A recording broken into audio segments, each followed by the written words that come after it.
আমাৰ ঋতু পাঠক আৰ মোহাম্মদ ফেজক আমাৰ বিলাসী বাড়াৰ সাৰ্কেট হাউসত লৈ আহিছে সাৰ্কেট হাউসত লৈ আহি পেমেন্ট দিব পৰা নাই ইয়াৰ কাৰণে আমাৰ ষ্টেজত মঞ্চত আহি পৰা নাই এতিয়া এই কাৰণ আপোনালোকে কি কৰি আছে এতিয়া মই সোফা সেট লৈছো 2000 কৈ টকা লৈছে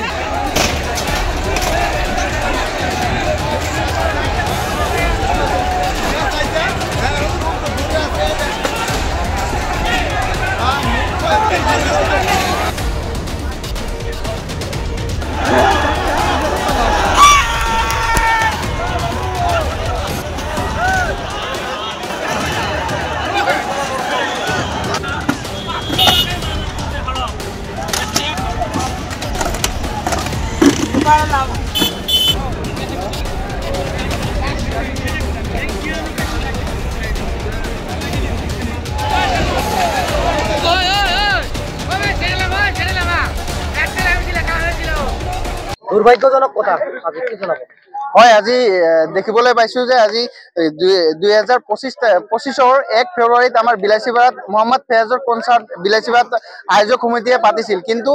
অতি দুখৰে জনাব বিচাৰিছো যে মোহাম্মদ ফেয়াজৰ প্ৰগ্ৰামত মোহাম্মদ ফেয়াজ আহি উপস্থিত নহল আমাৰ এটা হৰজন্তৰ বলি হৈছে বুলি আমি বিলাসীবাড়াবাসীয়ে আমি অনুভৱ কৰি আছো গৰিপুৰৰ পৰা আহি এক্স মিনিষ্টাৰ মহিবুল হকে আহি এই প্ৰগ্ৰামখন উদ্বোধন কৰি থৈ গল কিন্তু তেওঁৰ ল'ৰা এই আয়োজক সমিতিত আছিলে আমি দাবী উত্থাপন কৰিছো যে বিলাসীবাড়া ৰাইজক প্ৰতাৰণা কৰাৰ সাহস ক'ত পালে গতিকে প্ৰতিগৰাকী ৰাইজে ক্ৰয় কৰা টিকটৰ পইচা ঘূৰাই নিদিলে বিলাসীবাড়াত আহাটো আপোনালোকক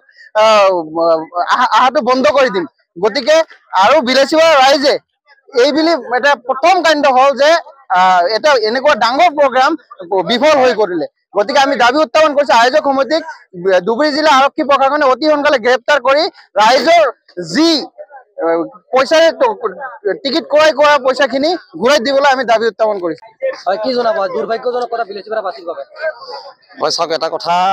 আমি উল্লেখ কৰিব লাগিব যে বিলাসীপাৰাত যিটো আয়োজক সমিতিয়ে আজি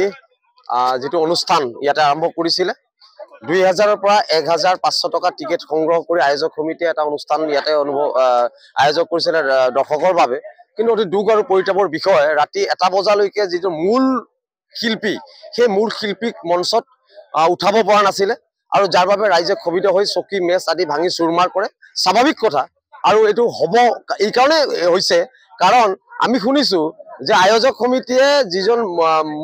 যিজন শিল্পী সেই শিল্পীক পেমেন্ট কৰিব পৰা নাই আৰু পেমেন্ট কৰিব নোৱাৰাৰ বাবে মূল শিল্পীয়ে মঞ্চত গীত পৰিবেশন কৰা নাই তাৰ বাবে ৰাতি 1 বজালৈকে ৰাইজ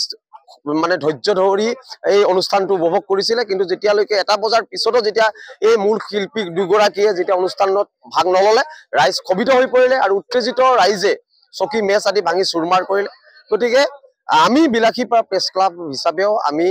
অতি গৰিহণা জনাইছো বিলাসীপাৰাৰ মান নষ্ট কৰিলে বিলাসীপাৰাৰ সন্মান নষ্ট কৰিলে আয়োজক সমিতিয়ে গতিকে আমি প্ৰশাসনক আমি দাবী উত্থাপন কৰিছো যাতে প্ৰশাসনে ইয়াৰ এক উচিত তদন্ত মৰ্মে দোষী সাব্যস্ত কৰি দোষী কৰায়ত্ব কৰাৰ আমি দাবী উত্থাপন কৰিছো